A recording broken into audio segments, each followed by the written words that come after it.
Harita getih jeung nanah terus kaluaran beuki loba. Ngaburial teu beda we jeung getih tina beheung anu dipencit. Terus ngaburial teureun-eureun nepi ka ngabayah bah dina taneuh handapeun tangkal caringin anu sakitu badagna. Sairing jeung kitu bau hangru beuki santer ka angseuna. Eta bau anu jadi ciri khas kana kehadiranna makhluk jahat sabangsaning setan dedemit. Kejadian eta jadi tanda lamun ruwatan anu pernah dilakukeun ku Kiai Damasik geus kapugar. Kakuatan setan anu salila 20 tahun kapasung akhirna ngencar kulantaran kalung hanjelina dibuka. Serbung tina leberan getih ujug-ujug meledug keluar haseup hideung. Eta haseup ngagulung di dinya teu nyingrai sanajan katebak ku angin. Samalah kadituna eta haseup teh ngabentuk wujud tangtungan, ngabentuk dedegan jalma ngan ukuranana teu ilahar jeung jalma biasana. Ukuran jangkungna aya kana 3 meteranana. Beuki lila gulungan haseup teh seeutik-eutik jadi robah anu akhirna ngajirim jadi makhluk pikasieun. Awakna jangkung gede bari carucukan, panona burahay beureum, huntuna rang ngeteng mesarua jeung huntu ajak. Dina sirahna nyuat 2 tanduk sapanjang curug. Meureun eta teh anu disebut Jangrong Dawuk teh salah sahiji setan paling jahat anu pernah aya di alam dunia. Umurna meh hampir 7.000 tahunan. Waktu zaman manusia masih kene saeutik, teu loba jiga ayeuna. Eta makhluk geus aya sarta ngageugeuh di sumur laut paling jero. Kulantaran eta makhluk mindeng dipuhit ku jalma-jalma, mindeng dipuja sangkan bisa nyubadanan sagala pamaksudan manusia. Nyaantukna eta makhluk teh ngencar sarta ngulayaban ka alam karamean. Ngan soal ngancikna kana kalung hanjeli can kanyahoan sasakalana teuing kumaha asal usulna.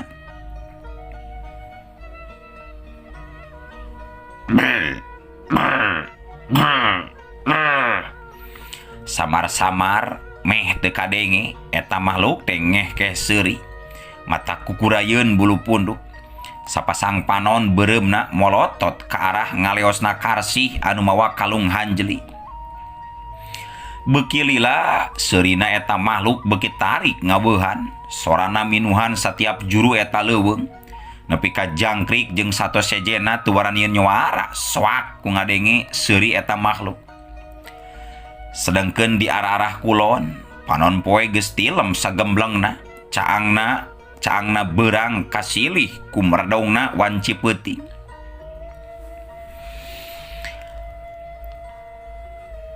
Ayeuna urang kocapkeun di tempat sejen satepina ka imah karsih lain buru-buru kacai, lain buru-buru nohonan kewajiban salat, tapi ngadon diuk dina kursi bari nimang-nimang kalung pamanggihna. Padahal kurang kumaha indung bapana tepetot-petot ngelingan dina soal ibadah. Tidak leutik dijujurung ngaji, tapi ari can aya hidayah mah tetep we hese sanajan geus ngarumah tangga oge. Bari diuk sarta merhatikeun kalung hanjeli sakapeung karsi surangah serenge sorangan. Sinar matana telek jiga numbung leupas tina eta kalung. Padahal mun ditempo ku sareretan mah eta kalung eueuh anu istimewana. Ukur untuyan hanjeli hideung digantelan ku bungkusan lawon hideung. Tapi sinar panon karsi teu beda jiga jalema nu keur nempo kalung perhiasan. Karsi memang teu sadar. Sabenerna sacara lemes manehanana mimiti ka hipnotis ka pangaruhan. Cohagna tina eta kalung ngaluarkeun panceran aneh anu lamat laun mangaruhan kana pikiran jeung pangrasana karsi. Sabot keur anteng-anteng kitu ti luar imah kadenge aya nu keketrok uluk salam. Sorana sora awewe rada umuran. Karsih anu apal kana eta sora mangrupakeun sora indungna. Pok manehna nimbalan bari teu ngejat tina tempat diukna. Kajero wae mah da teu ditulakan ieu. Teu lila kulutrak panto imah teh muka. Sup saurang awewe kolot mulubus asup tuluy gek diuk gigireun Karsih anakna. Nyai, di mana tadi sore teh Nyai? Di tayangan kumaha kaditu ka dieu eueuh, tos di mana? Tanya indungna mimiti muka obrolan. Oh, jadi mate tadi sore ka dieu? Nya, ma tadi ka dieu bubuhan aya perlu. Terus ari hidup kamana atuh di teteangan teh eueuh geuningan? Tadi sore abdi nuju ameng ka Teun Mimin mah. Walon Karsih bari kuram kireum. Hi, paingan atuh. Lain, maka dia teh peda katalatahan ku pakohar dunungan salaki hidup. Ngabejaan cenah jang darja moal waka buru-buru mulang Nyai. Har, nah kunaon cenah? Kang Darja bet moal waka buru-buru mulang mah. Ngadenge beja kitu ti indung nama kakarak we Karsih Daria ngabandungan. Cenah mah keur loba pagawean. Mata kabejaan teh mihidap teu arep-arepeun. Kitunya. Aing ari sugan teh rek mulang pageto. Hanas kaleuweung neangan kem. Meh hampir Karsih kaceplosan tina nyaritana ngan untungna teu kebat. Saha anu kaleuweung Nyai? Tanya indungna kerung heran. Ai, sanes kaleuweung mah maksade hanas nyidem ka sono ari pek teh Kang Darjana moal waka mulang mah. Nya heueuh we sing sabar Nyai. Angguran mah syukur salaki hidup keur loba pagawean. Nya oge sih mah. Panon indung Karsih terus mencrong kana kalung hanjeli anu dikekeuweuk ku anakna. Eta jiga kalung Nyai. Nah, kalung di mana eta teh Nyi? Oh ieu kalung pamasihan Mimin mah. Kunaon kitu mah? Sakali deui Karsih nyalenggorkeun jawaban. Teu kuna naon ngan aneh we. Eta kalung teh jiga kalung jimat geuningan Nyai. Indungna Karsih nyaritana kitu bubuhan nempo gagantelna tina bungkusan lawon hideung. Duka teh teuing atuh mah. Peda pamasihan Mimin we ieu mah ku abdi pang dirawatan oge. Tapi ari nempo bentukna mah jiga kalung jimat Nyai. Cek mama mending tong ngukut tukarar itulah Nyai, moal aya mangpaatna. Nyaduka ari soal kalung jimat sareng sanesna mama. Peda Mimin masihan ieu kalung teh kagagelan pertikahan cenah kangge abdi mah. Lah, ari cek mama mending bikeun deui we eta kalung teh ka si Mimin. Ku nempona oge asa teu garanah kana hate Nyai. Cek indungna nyarita kituna teh, indungna Karsih bari ngusapan punduk. Pedah beuki lila nempo eta kalung asa ting sariak teu puguh rarasaan. Nu jadi hanjakal, nah bet indungna anu datang. Coba lamun bapana anu datang sarta nempo kana kalung anu dicekel ku Karsih. Pasti bakal apal lamun eta kalung teh jimatna si dukun Dayus teh. Apanan anu ngabongohan ngajambret kalung tina beuheungna Ki Dayus teh bapana Karsih pisan. Nyatu mah kin we anjing urang pulangkeun deui ku abdi. Walon Karsih semu ngabalieur. Atuh kaditu nama harita indung jeung anak teh uplak deui ngarobrol kana obrolan anu sejen. Nepi ka wanci sareureum budak, kakarak we indungna amitan balik ka anakna. Saditinggalkeun anak ku indungna, Karsih ngaleos ka kamar. Terus kekedengan bari ngilikan deui kalung hanjli anu masih keneh dikekeuweukna. Alih-alih ti kitu, Karsih anu keur anteng teu ieu apaleun. Lamun disaluareun imah di beh tukang, aya anu keur ngajega dedeganana jangkung bari sakujur awakna carucukan. Karsi mah tonggoy we hanjeli haben diilikan. Teu sadar lamun beuki lila ngilikan eta kalung, pikiranana beuki kapangaruhan. Alam kasadaranana seetik-seetik kapangaruhan. Ngan can kanyahoan pangaruh naon anu bakal karandapan engkena ku Karsi. Waktu nincak wanci sareureuk kolot, kakarawe Karsi meureuleuk keai. Sok kalung teh diteundeun di juru dipan sarena. Simbut dibetot ngabulen kan awakna. Geus kitu mah reup we Karsi teh peureum. Teu ngabutuhkeun waktu lila oge tuluy ngaguher sare tibra. Kerek bongkrek meuneu nyegrek. Beuki peuting hawa beuki karasa nyerecep tiis. Karsi beuki metot simut ngabagudeud awakna. Di luar imah sinarieun sora-sora papaes peuting kayaning jangkrik cari cangkas cihcir teu kadenge di sarada. Anu kadenge malah sora nyeorna angin, awor jeung melewungna sora ajag leuweung ti kajauhan. Srek serak, kresek, kresek, kresek. Teu lila kadenge sorang ngresek kalakai katincak. Sorana teu eureun, terus kadenge jiga sora lengkah suku. Nya, eta sora teh memang sora anu keur leumpang. Sorana eureun-eureun sote pas hareupeun panto tukang ngeun imah Karsi.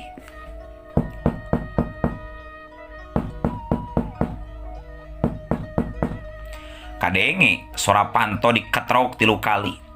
Karsi masih kene ngaguher tibra, jadi teu kadengieun sora anu kaketrok.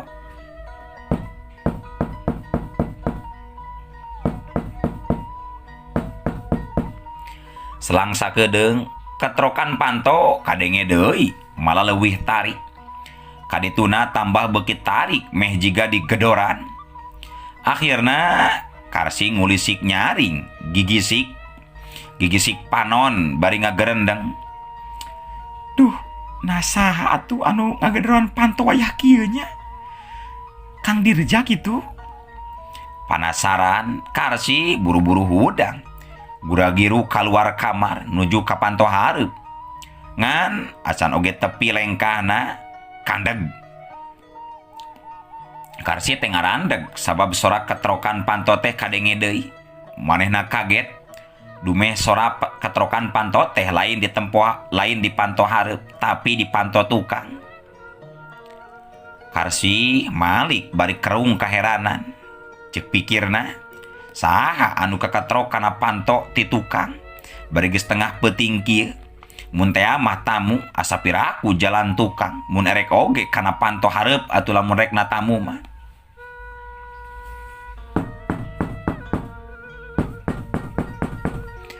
Gedoran panto beuki jelas jeung eces kadengena ku ceulik Karsi. Saha? Tanya Karsi rada tarik. Tapi taya jawaban. Ukur ditembal ku riuhna sora angin. Tidinya hate Karsi mimiti tegenah. Dasa kanyaho manehna di tukang mah lahan kosong jeung tampian paragi ku kumbah wadah. Jadi saha atuh anu gegedor kana panto teh? Pikeun meakeun rasa kapanasarana sarta ngawani-wanikeun diri, Karsi ngagedig muru ka tukang. Memeh mukakeun panto nyokot heula bedog anu nyelap dina bilik. Seeutikna pikeun jaga-jaga mun teh mah anu gegedor teh bener jalma jahat anu niat boga niat teu hade ka dirina. Ngan barang brai panto dibuka, geuning taya sasaha. Jalma saurang-urang acan. Padahal tadi mah jelas aya nu gegedor kana panto. Atuh Karsi beuki kaheranan, terus culak cileuk merhatikeun sakuriling bungking. Bedog dina leungeunna dicepeng beuki pageuh, tapi weleh teu kasampak aya jelema anu katempo ukur rajegna tatangkalan di lahan kosong. Heh, tong sok ngaheureuyan geura. Mun rekna tamu masing sopan, ulah kieu carana. Sok, gerak keluar. Jorokan Karsi kitu, angger tay anu nembalan. Tidinya Karsih beki tambah heran. Jelas-jelas tadi aya nu gegedor, tapi geuning mana jalmana eueuh sasaha. Pikeun mastikeun Karsih terus ngadago di lawang panto. Tapi geus aya kana 10 menitanana, kayaan teh tetap sepi eueuh jalma saurang-urang acan anu katempo. Sanajan masih bingung, gura-giru Karsih meunetkeun deui panto, bedog diselapkeun deui dina bilik. Geus kitu mah leos weh Karsih ka kamar. Di kamar manehanana ngagoledag, terus matot simut dibaguda deui awakna. Teu lila tidinya oge tuluy ngaguhar deui weh sa Karsih teh sare deui. Ngan anu matak aneh, anu katempo dibagudan simut teh lain Karsih wungkul, tapi disagedengeunana aya jujul jiga aya jalma anu maturan sare Karsih bari sarua dibagudan ku simut sahiji. Waktu teu karasa nyerelekna marengan rumingkangna insan di alam pawenangan. Caturkeun poe isukna harita Karsih gebras-gebrus mandi. Rengse mandi baru buru-buru disalin baju. Terus nyisiran buuk bari ngeunteung. Sabot ngeunteung manehna nempo lebah beheungna jiga aya anu ngagaleng beureum. Bari kerung Karsih nyidik-nyidik lebah anu ngagaleng sarta dicampaan. Har, geuning beureum. Ieu beheung aing beureum kunaon nya? Jika tapak nyedot biwir tapi sahanya anu nyedotna beureum kieu. Rada lila Karsih nyidik-nyidikna. Sanajan teu ngarti tapi teu mikir anu aneh-aneh Karsih teh. Meureunan balas dicocoreungit atawa tumbila. Katambah kudu gura-giru ka pasar Karsih teh pikeun meuli kaperluan sapopoe. Mun kabeurangnakeun mah biasana pasar teh geus tarutup atawa lamun bukana oge geus bareak bahan-bahan dapur teh. Atuh beres dangdan Karsih gura-giru indit nuju ka pasar. Pasarna lebahna aya di tungtung lembur. Teu poho memeh indit Karsih mendeutkeun jeung ngonci heula panto. Sainditna Karsih di jero imahna samar-samar aya saurang jalma keur ngajantang nangtung. Tapi teuing saha ngaliwatan jandela eta jalma terus nyerengkeun ke arah ngaleosna Karsih anu ngaleungit di pas pengkolan. Sedengkeun Karsih mah tonggoy we leumpang nuju ka pasar. Jarakna lumayan jauh jadi rada lilah mun disorang ku leumpang mah. Bubuhan harita can aya mobil, can aya motor, jadi kamana mendi teh pasti kudu nikreuh leumpang. Paling henteu oge nya naek saado lamun boga jeung ongkosna. Sapapanjang leumpang aya hal beda anu dirasa ku Karsih. Satiap jalma nu kaliwatan pating rareret jiga ka jalma anyar pinanggih ka manehna teh. Pok pada naralek, padahal biasana tara kitu. Samemehna boro-boro pada nalek ngaliuk oge henteu. Cacak-cacak Karsih masih batur salemburna. Tapi ayeuna mah aneh, kabeh jalma nu kaliwatan jadi naralek naranya ka dirina. Hal kitu teh lain tai alesan. Inti masalahna nyati Karsih keneh. Sikap Karsih anu kurang someah jeung adab ka sasama ngajadikeun batur salamurna kurang pati raresapeun ka Karsih. Keur mah kitu katambah gede hulu deui Karsih teh. Mun nyarita sok togmol tara tedeng aling-aling jeung teu make tilam. Jadi wajar lamun urang lembur rada acuh jeung hare-hare ka Karsih teh. Tapi sinarieun poe eta mah kayaan teh jadi 180 derajat kabalik.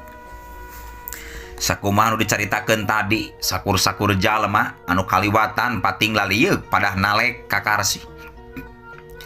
Karsih sorangan sempet heran, tara ti biasana urang pilemuran mere budi marah mai kitu ka dirina. Karsih sabenerna mah can ieu nyahoeun. Lamun kalung hanjri anu keur dipakena mere pangaruh anu kuat pikeun dirina. Mere daya pikat silir asihan tarap puncak meh sajajar jeung ajian jaran goyang teu beda jeung Kidayus waktu hirup keneh kumelenang di alam dunia. Pan Kidayus teh bagenan pisan sering pisan nyarean awewena. Rek teu kitu kumaha sabab anu nyandingna nyaeta Jarong Dawuk, salah sahiji setan paling jahat anu umurna geus ribuan tahun. Menang satengah jalan di lebah simpangan Karsi Pasarandog jeung Nini Ijah anu kamari panggih di leuweung teh pamirsa. "Rek mana Nyai?" tanya Nini Ijah di barung neuteup aneh tur kaget. Gening Nini, abdi bari ka pasar nih." "Oh kitu, kumaha geus meunang kembang teh Nyai?" "Teu acan Nini, kabujeng kapoekan kamari teh." Matak oge kumaha atuh, rek ngala kembang kaleuweung mah mending beurang ulah wanci sareupna Nyai." "Mohon Nini, duh ieu teh nuju rusuh, bilih kasiangan manten, pasar bilih kabujeng tutup di kantor atuh Nininya."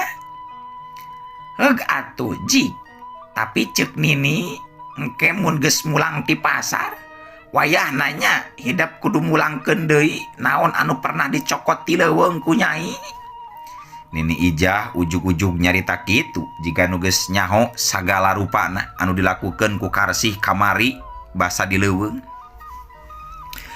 Ngadengi kitu Karsih kontan curinghak. Nah si Nini bisa nyaho lamun manehna memang nyokot barang ti leuweung, tepatna nyaeta nyokot kalung hanjeli. Seperti biasa Karsih ngawalon ku jurus nganglesna. "Har, ari Nini nyarios naon sini? Asa teu ngarti abdi mah Nini." Cu, geulis ulah sok ngabobodo ka kolot mah. Mending pulangkeun deui naon anu geus dicokot ku hidap ti leuweung. Nini mah sakadar ngingetan we bisi aya kajadian anu teu dipiharep karandapan ku diri hidap ka dituna Nyai. Apa Nini oge panterang waktos di leuweung abdi nuju milarian kembang lain Nini? Cu, geulis ulah sok ngangles, sok buru-buru pulangkeun deui nya eta barang teh ka tempat asalna. Nini mah nyaah pisan ka hidap teh cu. Ni abdi mah teu rumaos nyokotna naon ti leuweung, ulah sangeunahna nuduh teh Ni. Haling ngadon meakeun waktu haling, abdi kudu buru-buru ka pasar Nini. Beres nyarita kitu Karsih ngajengkat semu ngadupak ka Nini Ijah bari jejebris. Si Nini bati gogoda gue ngabandungan kalakuan Karsih model kitu. Menang 20 lengkah Karsih ngajengkat. Ujug aya rasa panasaran. Red Karsih ngareret deui ka tukang. Barang direret tayohna Nini Ijah teh geus eueuh. Nempok kitu mah Karsih garo-garo teu ateul.